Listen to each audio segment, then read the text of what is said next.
Donc la fonte des glaces, c'est le titre du livre, c'est la fonte des glaces de la banquise, et aussi métaphoriquement la fonte des glaces intérieures du personnage principal, Louis, qui est un personnage très, très solitaire, qui a plus trop goût à la vie, qui est un retraité, qui avait donné toute sa vie à son métier, qui était charcutier, et qui se retrouve tout à fait désœuvré, veuf, il a perdu sa femme aussi, et qui va se trouver un intérêt après avoir trouvé et acheté un manchot empereur empaillé dans une brocante.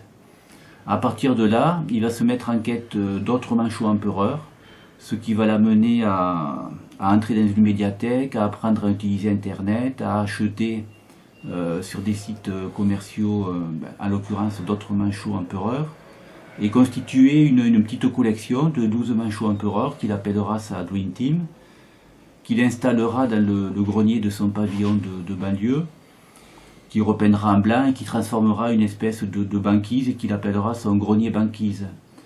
Alors il ira plus loin qu'une climatisation, il va carrément installer un froid industriel.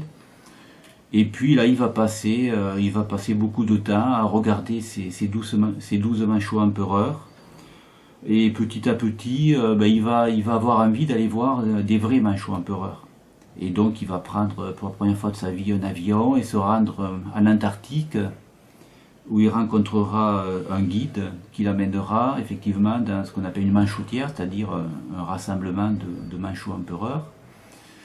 Il se passera un certain nombre de choses et qui révéleront notamment un autre fil conducteur du texte qui est la solitude fondamentale du personnage. Louis, alors qu'il était prêt à reprendre un vol pour revenir en France, dans un quotidien, va découvrir l'existence de ce qu'on appelle des chasseurs d'icebergs, qui sont des bateaux, et donc les marins qui sont à bord de ces bateaux, qui, comme le nom l'indique, prélèvent ou capturent des icebergs ou des morceaux d'iceberg pour ensuite les vendre et les transformer en eau polaire, en eau préhistorique, réputée ultra pure et vendue très cher. Et Louis, à partir de ce moment-là, va acquérir ce qu'on pourrait appeler une conscience écologique. Il va se rendre compte que la planète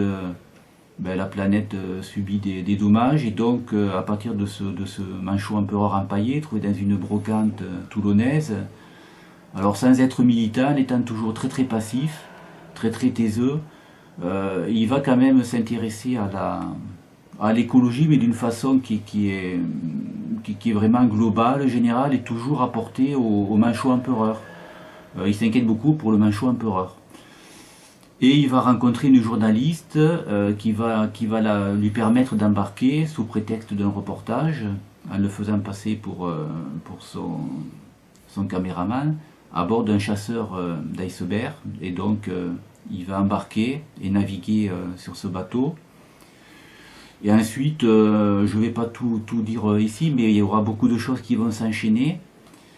Et Louis, en fin de course, reviendra à Toulon dans le cadre d'une opération commerciale destinée à sponsoriser précisément un vendeur de ce type de boisson faite à partir d'iceberg. Et donc, à la fois, on trouvera l'ambiguïté d'une opération commerciale qui a un but purement de faire vendre de l'eau fondue des icebergs. Mais Louis, par la même occasion, va devenir une icône planétaire, va faire le buzz pour diverses raisons, et devenir vraiment une idole de la cause écologique. Donc à la fois, il sera manipulé par cet industriel, mais à la fois il représentera réellement quelque chose d'important pour la planète, c'est-à-dire une icône de la cause écologique, et tout ça de bout en bout de ce texte d'une façon vraiment indépendante de sa volonté. C'est quelqu'un de très, comme j'ai déjà dit, de très passif, qui subit les choses, et malgré lui, grâce aussi au fonctionnement que personne ne contrôle vraiment des réseaux sociaux, ben voilà, il sera le porte-parole de toute une génération. Alors c'est un texte qui fonctionne beaucoup avec l'humour, en tout cas je l'espère. Je l'écris avec beaucoup de plaisir et de jubilation. Et puis ben, voilà, j'espère que ça se retrouvera à la lecture de La Fonte des Glaces. Le Manchot Empereur, il est venu là vraiment par hasard, absolument par hasard, puisque je n'écris jamais d'une façon préméditée avec une idée à l'avance. J'écris une première phrase et ensuite les autres phrases s'enchaînent petit à petit. Et donc le Manchot Empereur est arrivé au milieu d'une brocante qui elle-même est arrivée un peu par hasard, voilà, sur le parcours du personnage. Et tout le livre est constitué comme ça de ce qu'on pourrait appeler des péripéties qui jalonnent le parcours du personnage principal, qui est un anti-héros, Louis. Et les choses se sont dessinées pour moi petit à petit, une fois de plus, phrase après phrase, sans jamais savoir où j'allais jusqu'à la dernière phrase en fait.